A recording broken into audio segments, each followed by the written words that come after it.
Hello, and welcome to my special ed interviews for EDL 853.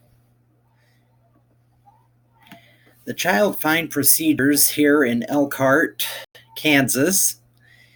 According to the administrator, the amount of information that is given to parents and the community and so forth comes from our special ed cooperative that we are a member of. They have a website and they have brochures. The special ed teacher didn't know what we did as far as public awareness procedures, and our para didn't know either. I asked if there were any other ways, and he said essentially it was mostly word of mouth, and it was only the website and the brochures, which you could get a hold of. However, we don't have any on hand.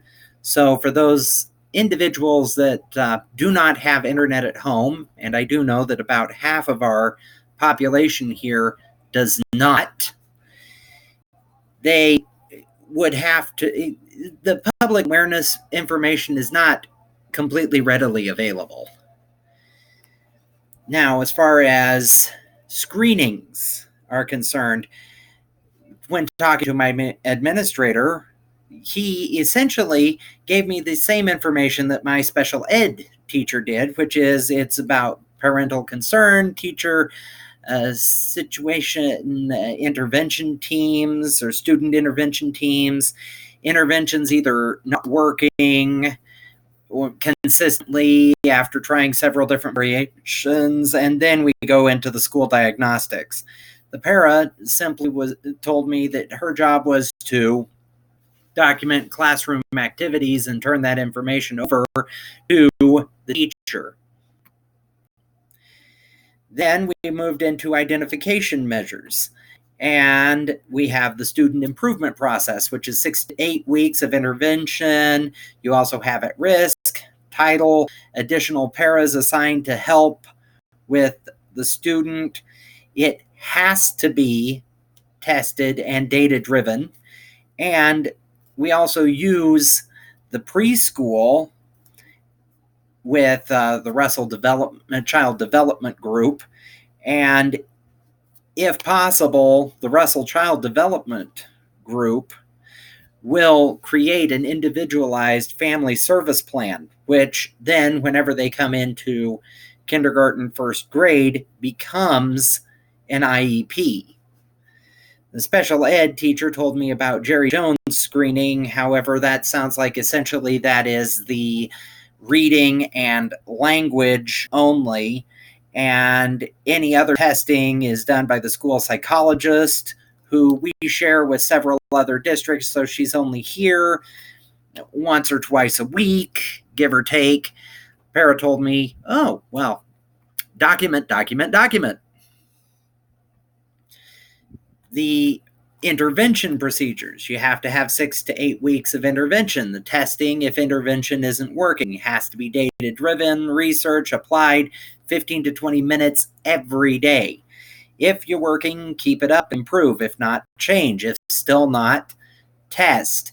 And at that point, you're actually testing to see if they belong in special ed. And our special ed teacher told me that the testing is typically the Woodcock-Wilson IQ screening. Para didn't have anything to say on this. The referrals and recommendations. The cooperative, Russell Child Development, IFSD, and if there is actually a referral or a recommendation, this skips the SIT team and or parental permission, give or take. This is where we also talked a little bit about other issues, such as is the child with DCF, alternate court documents, so forth. The para, again, document classroom activities. The most challenging part of their role.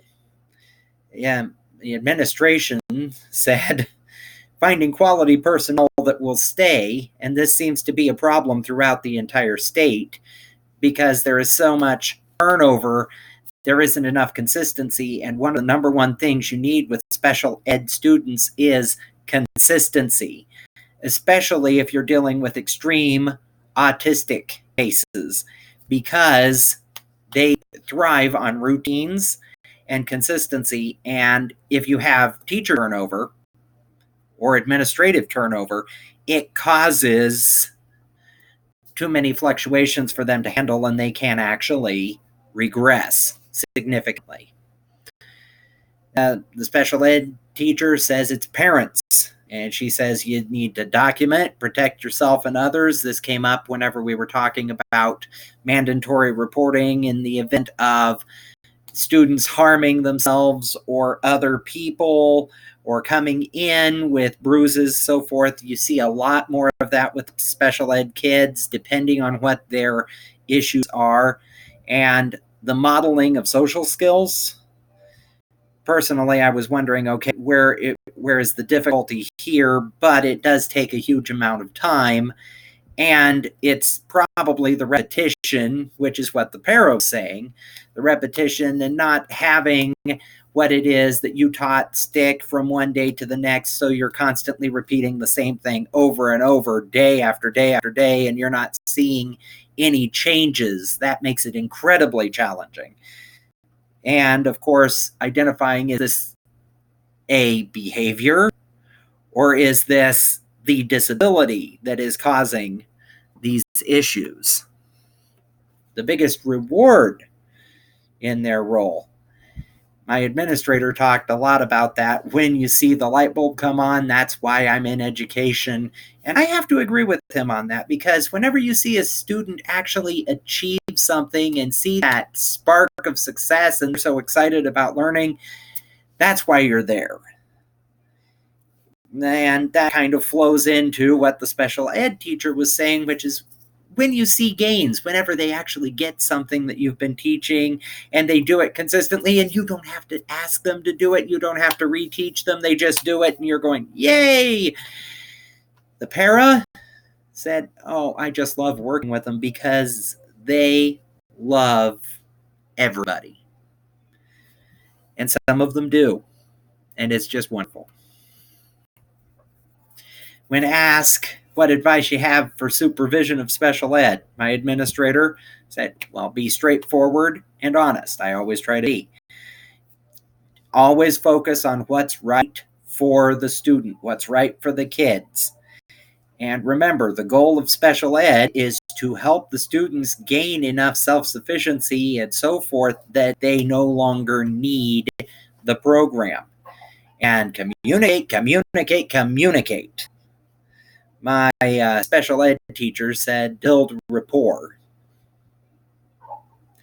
And the para didn't have anything to comment. How do you work effectively with parents? Well, the administration, whenever you're making decisions and you have done everything that you possibly can that is within your abilities legally, according to policy, according to the IEP, blah, blah, blah, blah, blah. Essentially, he said the measure he uses is, if you have done everything and you can sleep at night, then you've done everything that you can to be effective. The special ed teacher talked about texting updates, making for sure you have an open door, and keep on building those positive relationships. My para said she does not deal with parents, period. She isn't allowed to. And then, how do you work with regular ed teachers? The administration said working with struggling teachers on interventions, modeling, finding other help, bringing in professional development, make for sure that you are finding as much assistance to help teach the teachers how to do things maybe a little differently, so forth, so that they are able to actually understand a little bit more, do a little bit more for the student. And the special ed teacher said, working as a team, you need to work together as a team, which is kind of odd because she is not a team player. She says it, but she sure doesn't do it. Para said, follow the teacher's directions. Of course, my question there was, which teacher? She goes, well, whichever teacher's classroom you happen to be in. So a little bit of interesting stuff going on there. Advice for first-year administrators. This is where I picked up a little bit of a rift might be forming between our special ed teacher and our new administrator. It's his first year in the district, and she has always worked under our other administrator, who was the administrator at the building for 26 years. So, new person, a lot of new ideas, just a different person to deal with in general, probably has caused a lot of issues in their world. His advice was to ask questions, and if you think something isn't right, go beyond your co-op, go beyond your district, go beyond to find solutions and get advice, because if you stay in the same area, you're probably going to get more of the same old stuff. And maybe that's the problem. Maybe it's not working. The special ed teacher said the administrator needs to be flexible and collaborative. He never said anything about having to work with him. In fact, she kind of implied that he should just take what I say and go. Which I could see where this is going to be a potential conflict point, because if he's seeing something that he doesn't think is right, he's going to want to change it. And if she is resistant to change, well, this is going to cause a lot of conflict. The para says the administrator needs to back the teachers, probably in reference to students and parents, be open to suggestions, get to know the staff. The big thing she talked about was don't listen to the past history. Don't worry about what other people say about that teacher. It might be nothing. It might have absolutely nothing to do with it. You need to get to know it yourself. Don't trust the gossip, essentially. And most importantly, you need to enjoy children. If you don't enjoy children, my question to her was, well, if you don't enjoy children, why are you in education? Then I asked, how do you describe the role of the administrator and the special education teacher? And my administrator said it's a lot of talking and communicating and collaborating, and you need to meet with everyone, the school psychologist, the speech pathologist, the parents, the teacher, get to know the people that are involved, get to know all the situations, get as much data as you can, essentially try to find out as much as you can so you get a complete picture.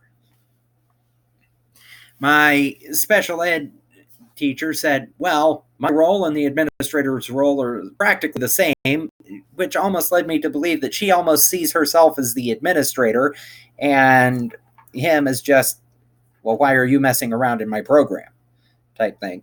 I don't know, but again, I was picking up a very interesting vibe there. And of course, no response from the para. The qualities you seek in aspiring administrators. My administrator said a desire to help students and differentiate instruction. Don't just do it the same way every single time. Find different ways of doing it. Move in different approaches, so forth, blah, blah, blah, blah, blah. We all know what differentiated instruction is, I would assume. My special ed teacher said they need to be a hard worker, a team player, flexible, and aware of the special needs of the district. Which, there I'm going, okay, and you should be helping them a lot there. They shouldn't have to go out and dig all that stuff up, especially since if you've been there longer than they have, blah, blah, blah, blah, blah, blah, blah.